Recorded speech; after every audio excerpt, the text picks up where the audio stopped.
Welcome to Fun with Recorded Video. Rather than turn a digital project into a handout, the Office of Child Support Enforcement decided to record these webinars so we would have an opportunity to share what we learned about digital marketing during this grant period. Your presenters this morning are myself, Mary Ellen Keeley. I'm a policy consultant with the Virginia Division of Child Support Enforcement, and David Ram with Grays Peak Strategies. For today, we're going to talk about our project overview, our project results, recommended strategies and tactics, and then we're going to take a little bit of time to thank all of the people that helped us with this project and provide you some contact information. The project team, the Virginia Division of Child Support Enforcement, or later referred to as DCSE, we had a fantastic consultant for SEO, advertising, reporting, and evaluation of Grays Peak Strategies. And then finally, we had an internal project partner of the Virginia Department of Social Services, who are the umbrella organization over child support, and their public affairs team provided great guidance at every step in this project. Our project goals were to increase applications from parents who are eligible for child support services but not currently connected to the 4D program. So in child support terms, never assistance cases. We tested a wide range of potential digital engagement methods and platforms, and we build on those tests to develop a sustainable digital outreach strategy that can serve multiple purposes. So you'll notice we broke all the rules of PowerPoint presentation on this slide, and it was somewhat intentional. We did a lot of different activities during this project period. And to start, they're in order that we would recommend that you do them going forward. I'll explain them a little bit, and we'll go into more detail throughout the presentation about each one. The first step would be search engine optimization. When I first joined this project, I had to have Google open all the time to look up all of the terms. I'm going to do my best to explain the ones that I think need explaining for you to understand our presentation, starting with this one. SEO is the process of improving your site to increase its visibility for relevant searches. And so basically, you want to make sure that what people are searching for, they find on your website. Speaking of website, we did a redesign of our website. Nothing major structural, but simply the SEO updates and just trying to make it a little bit more user-friendly. We created some branding specific to our project. You'll see in the top right-hand corner on the slide, the Support VA Kids logo with the penguin. And if you don't know why we chose a penguin, it had to do with their parenting practices. I might refer you to Google if you want to learn a little bit more information about that. We had a target market analysis. We did paid search advertising on Google search ads and display advertising through Google responsive display ads. David's going to explain a little bit later exactly what those mean. We had organic social media on Facebook, Instagram, Twitter, LinkedIn, and YouTube. And to explain what organic means, that is an unpaid social media ads. We were very fortunate to have an expert from another organization join us right before this project. She created some amazing work visually for us, helped us build content calendars. And so no cost for organic social media, so definitely something we recommend. And then we also did paid social media, so same platforms, but we put some dollars behind the advertising there. And then we also advertised on Snapchat. We do not have a Snapchat account. We launched a child support specific podcast explaining some things about our program. And then finally, we hosted with the Office of the Attorney General a continuing legal education webinar to share with our family law partners a little bit about who we are and how the process of child support works.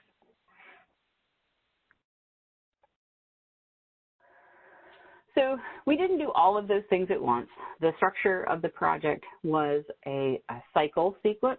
So we had 3 cycles, and the first cycle ran June 10th to September 9th, 2019. It was a 91-day cycle because we had some issues with our initial targeting The other 2 cycles were 90 days, November 1st to 2019, January 29th to January 29th, 2020, May the 1st through July 30th, 2020. And in between each one of those active cycles, we had an evaluation and adjustment period. So we finished cycle 1, we did our evaluation, we made some adjustments based on what we learned. We launched cycle 2, same practice, and then in theory, the third and final cycle would be perfection because we learned everything we needed to know. And before I pass it over to David to talk a little bit about data, I'm going to explain why we chose the content areas that we did. So for cycle 1, we plan to talk about applications, paternity, and our family engagement program. And during that evaluation adjustment period, in between cycle 1 and cycle 2, we decided to focus on just applications for cycle 2. And we plan to do the same thing for cycle 3, although depending on when you are watching this recording, you may or may not be as familiar as we are with the COVID-19 crisis that occurred in March of 2020. We decided we didn't want to be tone deaf to our customers, and we added the topics of review and adjustment, the people who are interested in having their orders changed, family engagement specific to employment programs available through our local district offices, our TANF debt compromise program. And then if that wasn't enough, when we looked at the swipe ups on Snapchat, we realized that the audience we were reaching was 13 to 17-year-olds. They're not terribly interested in TANF debt compromise. And so we brought back our paternity content, partnered with the Virginia Paternity Establishment Program, another internal partner, and launched paternity ads on Snapchat. So I'll pass it to David to talk about that data. Hi, thank you, Mary Ellen. As Mary Ellen said, my name is David Ram with Grace Peak Strategies, and I've been very happy to have a chance to work on this grant. We're going to talk today about some of the data, and our focus on the data is on the paid side of our initiatives. There are a lot of great things about the organic side, so the unpaid part of the social media program, particularly impressive results on Instagram. Specifically, there's a lot we could say about it, but to keep things kind of manageable size, the focus here is just on the paid side for the moment. And a lot of it is focused on kind of the places where we put the most money, basically, the Google and their various platforms, Facebook and its platforms. Since the primary goal of the grant was to increase applications from never assistance cases, we're starting with those results. And what this chart shows you are some year-over-year changes to never assistance, former assistance, current assistance over a 4-month period. The first is June to September, because that's when we had our first cycle, was June-September 2019. The second is November to February, because our second cycle went November through the end of January, and I wanted to carve out kind of 2 even 4-month periods, so chose that there. The other data, for the most part, is I'm not going to focus on it. I just want to look at that never assistance column on both. What it shows is, 2017, that June-September period, never assistance, new cases of never assistance fell by 3. They dropped further in 2018 and 2019 during cycle 1 of our grant activities. It fell a little less, back to the kind of 2017 level of drop by 3 percentage points. But in November to February 2019-2020, by comparison, when we suddenly had applications as the sole focus, but also where we had a digital endpoint for these ads, namely a new online child support application, we see very different results. That same period in 2017-18, a tiny bump of under a percentage point. 2018-2019, a very significant drop of slightly over 6 percentage points, and then in 2019-2020, almost 23, around 22 point increase in the number of nervous assistance cases. Really strong results, probably not all attributable to the sudden advertising and organic social media that we were doing during that time, but just from a kind of test business perspective, we feel like it's a positive result and one that probably is worthy of continuing to do similar sort of work in the future. On the next slide, we dig into another part of our activities. One part of that is paternities. As Marilyn mentioned, we advertised around paternity establishment, focusing on testing in cycle 1 and briefly in cycle 3 on kind of broader paternity establishment issues. This really relates only to that cycle 1 time. It also shows new orders over time. As you can see, a fairly steady decline in those new orders, but this shows are average monthly new orders in a given year. And that declines for new orders. For paternity establishment, the same sort of thing, average monthly over the course of the year, paternity is established. And you see the similar decline from 2016, 2017, 2018, and then a bump in 2019. If we go to the next slide, we'll see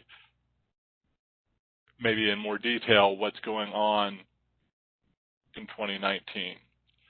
This is the same data but broken out by month, so that's the actual monthly counts rather than the averages across a year. New orders, if you can follow probably in your head and create a similar sort of decline on that blue line. On the mustard-colored line, though, paternity is established. There's a fair amount of up and down monthly variation with some seasonal bumps, it seems, in the summer, particularly in 2017 and 2018. But then 2019, there's an especially strong bump in the summer that corresponds to the time in cycle 1 when we were advertising for paternity establishment. And I think it's worth taking a moment to say that Virginia, in child support terms, is a mixed administrative and judicial state, and paternity establishment here can happen quite quickly. So it's worth noting that it is possible that simply advertising these tests, getting more tests out there, could have that quickly translated into higher establishment paternity. Again, probably not all that's going on, but we do think from a pure business perspective that there's a good argument for continuing that sort of work. On the next slide, I want to talk briefly about how the ads were sent out and some of the targeting we did. One of the things with digital media that's great is you can do lots of targeting. My own feeling is that there's a tendency to over-target with digital ads for public services, but we certainly did our own share of targeting, mostly focused geographically. And what this slide shows you is the map that we put together to explain how we did our geographic targeting. We basically looked at, among other factors, but the primary one were census data on unmarried births, and then compare that to our caseload, or DCSE's 4D caseload in that same area. Where we saw that they were out of alignment, we gave them and some other factors a score, with the yellow indicating the lowest degree of difference, green, middle, and then the dark blue, the greatest level of difference in most interest, and where we think there would be the greatest amount of interest.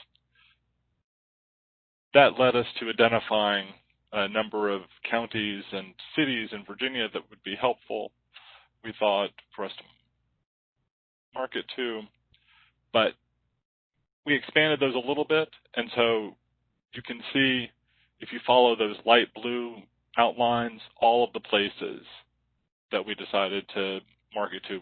Totaled about 3.5 million people, or about 41% of Virginia's population. And we sent out ads to men, women, everybody aged 18 and older. The only real exception to the 18 and older came on Snapchat, where we also included younger people, 13 and above, as part of our ads. On the next slide, you can see some of the results from that. With all of these ads, the primary focus, not the only one, but the primary focus was on sending people to that project webpage that Mary Ellen mentioned before. And once they were there, we wanted them to fill out, and all the language on the site emphasized that, fill out this contact form, tell us what kind of services they need, with a focus on those main ones that we were marketing: applications, paternity, eventually review and establishment, review and adjustment, and a handful of others. What this chart shows you is how that worked out in terms of the target marketing you just saw. So that kind of greenish line shows the number that came from places that were inside of our target area, and the black is the number outside. For the most part, the results were really tracked closely to our target area, with the overwhelming number in cycles 1 and 3, which is kind of that first bump and the third bump coming from within the targeted area, with some outside of it. Cycle 2, where we weren't focusing quite as much on that contact form, the overall numbers are also lower, but the same basic story is there. On the next slide, you can also get a sense of how much that relates to the particular areas that we were focusing on the contact form. Overwhelming interest was in applications, and presumably that reflects both the overall need, but also our general focus on that as an advertising topic. A lot of other submissions as well. Emphasis was on current case situations, so people who already had cases just trying to contact us, try to understand what is going on with some detail of their case. But a fair amount of interest also in review and adjustment, paternity, debt compromise, and somewhat disappointingly, but also as expected, the family engagement services, with an emphasis on the employment services that DCSE offers or links people to, garnered the least interest, unfortunately. But it is one of the harder things, I think, based on my general experience, to try to tie employment services and child support through marketing, tie them together. Not always the easiest. On the next slide, we give you a little bit of more data about how that worked out, those particular areas, and what, if you are someone who is thinking of taking this sort of approach in your own child support program, what you might be able to expect in terms of costs around these. What this shows are some of the costs per conversion for Google platforms, Google Search, Google Display. What do I mean by conversion? It's that moment, for the most part here, it's that moment when you fill in that contact form. That conversion is just a broad digital marketing kind of catch-all, sometimes just reduced to action, because that's really what it is. You want people to perform some action, and when they do that, it's called a conversion. What cost per conversion tells you is, if you look at the overall advertising costs, how much did you have to pay basically on average to get someone to do that? For applications, if you add together the work that we did on Google Search only in cycle 1 and cycle 3, it costs about $17.65. Strikes me as a pretty manageable cost for getting a new child support application. Debt compromise in cycle 3, $16.88. You can go down the list, review and adjustment, paternity, pretty low. Again, you'll note family engagement with a fairly high cost. Again, I find that a pretty hard market to crack. And you can see some overall averages. But I also want to make sure you see at the bottom the industry benchmark. of about $49 for a cost per conversion. Now that's across all these sorts of industries. There's a lot of things going on into that industry benchmark, but it's pretty widely used and recognized. On the other side, that last column, if it takes that Google search that we did, combines it, because we always combined it, with Google display ads, which are the ads that you see on websites coming up, popping up in apps and other places. Costs vary quite a bit there, from $22 for debt compromise in cycle 3 to $122 if you add together cycles 1 and 3 around family engagement. But I think we'll give you some information later in this that will maybe help you understand the differences there and how we have ideas for controlling them. On the next slide, we give very similar results for Facebook. I'm not going to go into them. You see that some of the outlines are the same, but I do want to focus for a second on the differences in the average that I was just talking about. Cycle 2 and cycle 3, $115.65 for cycle 2 versus $18.92 for cycle 3. Part of that is the difference of content, but the really overwhelming difference is that in cycle 3, we targeted our ads for conversions. We told Facebook what we want to pay you for, what we want this to achieve is a conversion, not a click, not something else, not a visit, not some other sort of engagement, but specifically a conversion. Facebook algorithms made that happen and brought down the cost considerably. I also think it's worth noting, because you can assess results from Facebook based on the cost per person reached, that to get out material about applications, family engagement, all these services, it was about 4 cents or 3 cents in the case of family engagement per person. A really great cost if you think of it versus a mailing around any of these topics. On the next slide,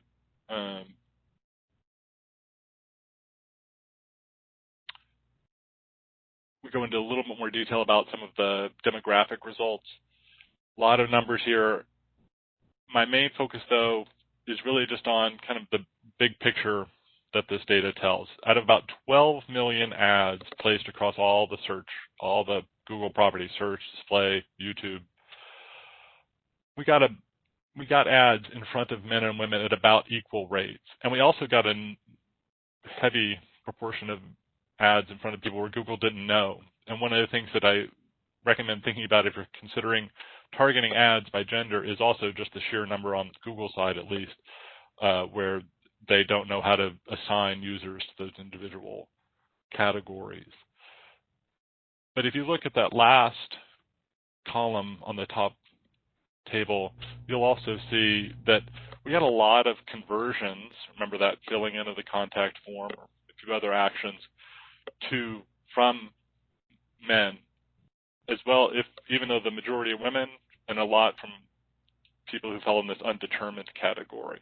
And to me, that strong conversion rate across those different demographic categories is a further argument for taking kind of open-ended approach to your targeting. Similar points below on the age breakdown of users who clicked on the ads and saw the ads. You'll notice a lot of people under 34 in terms of percentage conversions. 45% total were 34 or under, suggesting, as many I think would assume, digital marketing is a great way to reach younger audiences. On the next slide, look at this from Facebook. The only thing I would really emphasize here is that results broadly similar in terms of the overall structure, but that through these ads we reached 207,000, almost 208,000 men in Virginia in the target area, which is just a really tremendous number, and we reached them at a fairly low cost per impression, and also got a very similar percentage of responses to our ads from younger people. On the next slide,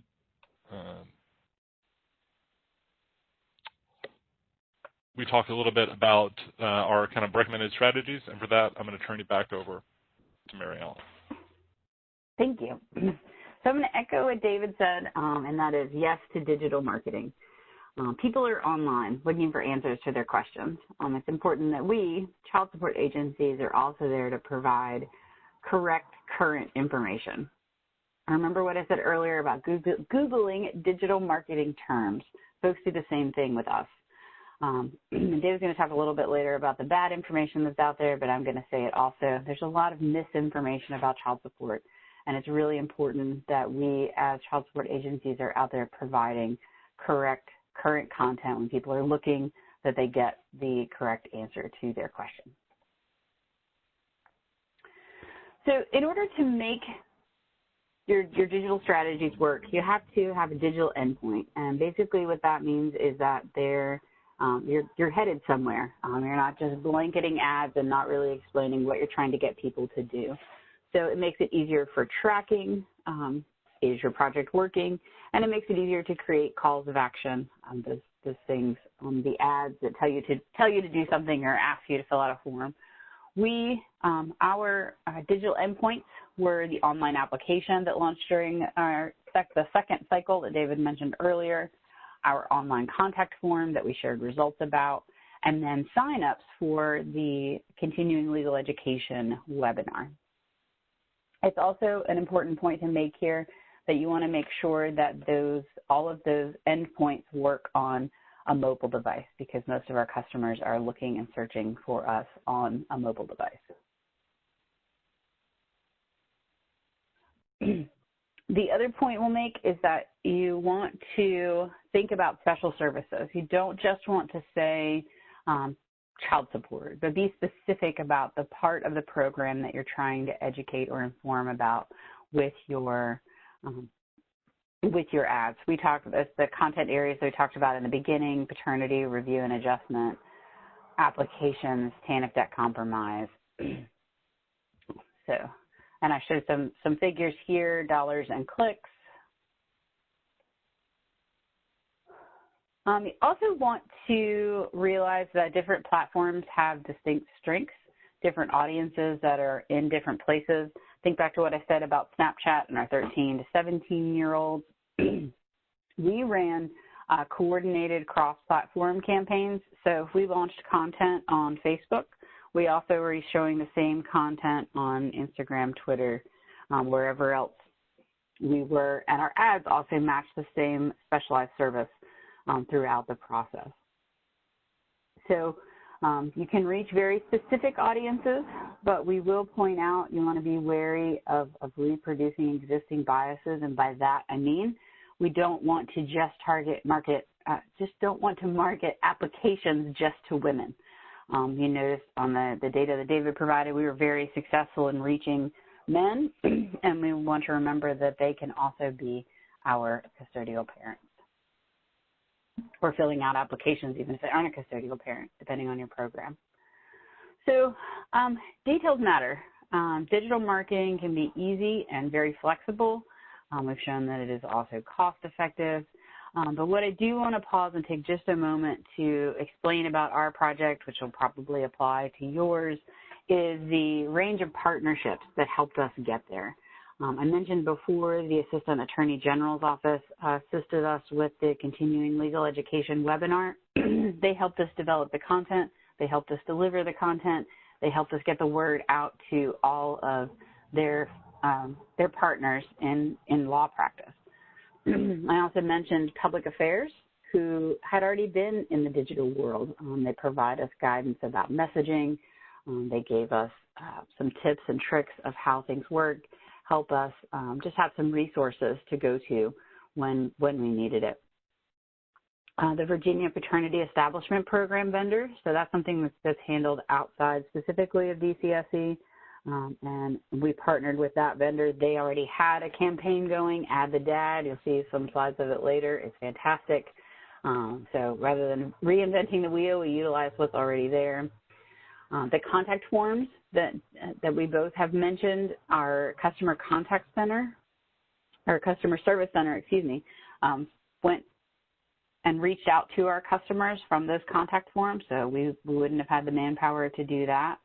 our IT department when they helped us develop the application. So it really is, yes, it's about digital marketing, but it's also about those working relationships and the communication between all of those moving parts. And I'll get into, I'm gonna stop and thank some more people later at the end of our presentation. I also want to point out here that there are critical details that can make or break your approach. So we talked about different times we use conversion tracking. We also wanted to exclude the IP addresses of our agency staff. You think you're launching a digital campaign, everybody wants to go to the web page and look at it. But if you're just tracking your internal customers, you don't really know if you're successful or not. And then detecting click fraud. I won't name any names, but we definitely had some different platforms that there were some questionable things that we found in our data. So I'm going to pass it back to David to share some more numbers with you. Thanks, Mary Ellen. So I want to go in a little more depth about search and also remarketing as part of something we did in cycle 3, which is what we called our best practices project within that phase. And we focused a lot within that on Google search. And the reason for that is we found across all 3 cycles that it was really the most valuable tool we had available. If you look at those, all the impressions, the millions and millions of impressions across all 3 cycles, all those platforms, only 1% of those, so 1% of the ads that were actually shown, impressions, came from Google search, but 71% of our total conversions did. And only 19% of our total budget went to that. Really seems like a tremendously cost-effective approach. And I think the reason for that's pretty simple. It's that moment, search, when we and everyone else that we serve are really looking for a specific service. So that if someone is out there and they type in child support advice, it gives that time, if you're in that market, for an ad to come up and offer you your name, a route to your specific service related to that. In this case, you can see on the right sample of one of our TANF debt compromise program ads with a few of the results from that specific ad on the screen, as well as on the right then some of the other keywords that brought that ad up. But it's important to remember that when you have an ad like that out there, you only pay for it if someone clicks on it. That impression moment when an ad is shown doesn't cost you for this sort of ad. What costs is only that moment of clicking. And when someone clicks the website, as we said, the primary thing we wanted them to do was to go to our website and fill in that contact form. If we go to the next slide, we can see kind of there are some other results that happen just by virtue of going to that site.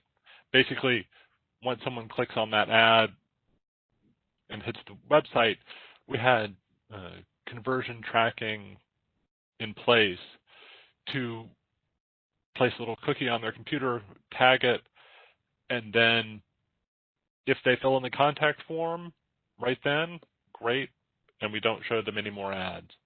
But if they don't, if they go there and just kind of look at it and start mulling it over, which is what most people do, what happens is then while they're out in other websites, as they visit, they might see display ads, or if they're on Facebook or Instagram or Twitter, might see ads from those platforms, marketing again the same service.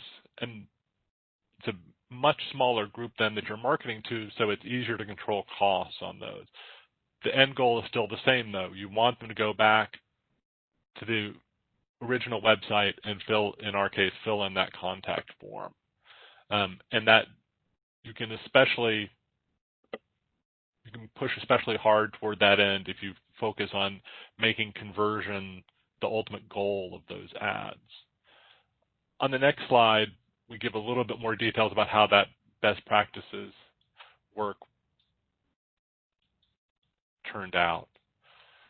When we went into it, we planned to have a budget of about $4,000 a month, and we're planning to put a little less than 2/3 of it into search alone. Again, we feel like that's the primary point for digital marketing on the paid side at least.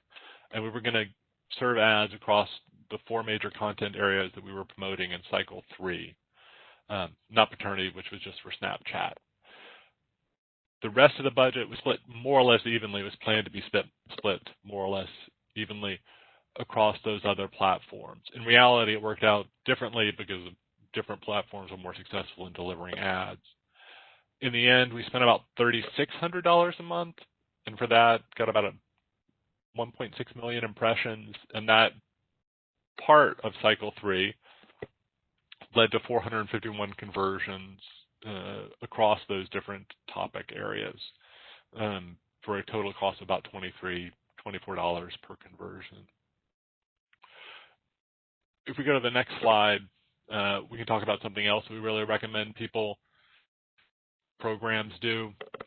Invest in video. I think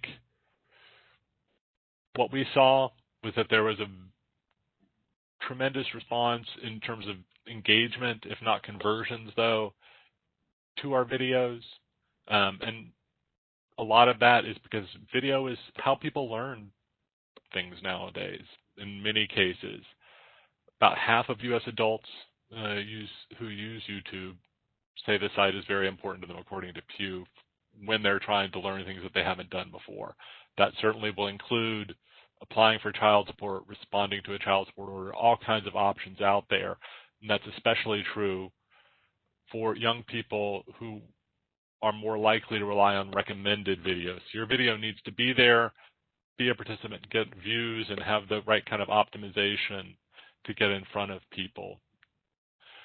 On the next slide, we show a couple of examples of stills from some of our videos and give links to a few. We have lots more. We produce dozens and dozens of videos in different formats, horizontal, vertical, square, to make them fit on every kind of screen because we wanted them to be out there. And I'm going to turn it back to Mary Ellen to talk some more about that and tell you more some other recommended tactics. Thank you. Before I move to the next slide, I did want to point out the Add the Dad campaign from Snapchat in the bottom right-hand corner that I mentioned earlier. It's just too cute. So speaking of social media, I wanted to pause and think and talk about this for just a little bit. I don't know how many people watching this have social media accounts or have business social media accounts, but it definitely is something you want to put some thought and energy into before you make your first post. It can be a heavy lift. As I mentioned before, we were very fortunate that we had a professional that came and joined our agency right before we launched our social media cycle, so that was a real benefit. One thing that has also helped us be successful is that we have a solid plan on how to address the comments that come on about child support that come on social media, because surprise, people don't like us. And so it's really important that you address the comments that need attention, that you allow the trolls to do what they do, and use it as a platform to educate and inform people about the child support program, because most people are on social media, if not extremely active on social media, and it's where they go to get their information. So we want to make sure that we are there providing good information about our program and about child support as a whole. So I mentioned before that there was going to be some thank you. I don't mean to be excessive, but I really think that I could give a whole webinar about all the people that made this project successful. I will stop and thank the executive team at DCSE, at Child Support. We would not obviously be able to even be a part of this program without their support. I want to thank Scott Darnell from the Office of the Attorney General, who assisted us with the Continuing Legal Education webinar. And every time we prepared for this presentation, I almost came to tears talking about Grace Peak, because they were such an amazing partner. I joked that they were the glue that held things together. They always had a solution to the problem before I even realized it was a problem. Working through those things, kind of holding my hand when people were mean on social media and anything else that required assistance. So amazing team with Maureen, and Joe, and James, and David, and lots of people that worked in the background. And like I said, I could just go on, and so I'm going to stop right there. You see the names here on the slide, and I really appreciate all of them and the things that they brought to our project. It would not be a digital marketing presentation if I did not end it with a shameless plug for likes and follows. You'll see here on the slide that there are links to all of our social media pages and platforms, along with links to our podcast if you wanted to listen to several more hours of my voice talk about the child support program. As you can tell, David and I love talking about this, and we've provided our names and email addresses here. If you have any questions or wanted to talk about it in the future, we'd be happy to help you with that. So thank you very much, and I hope that we taught you what you wanted to learn.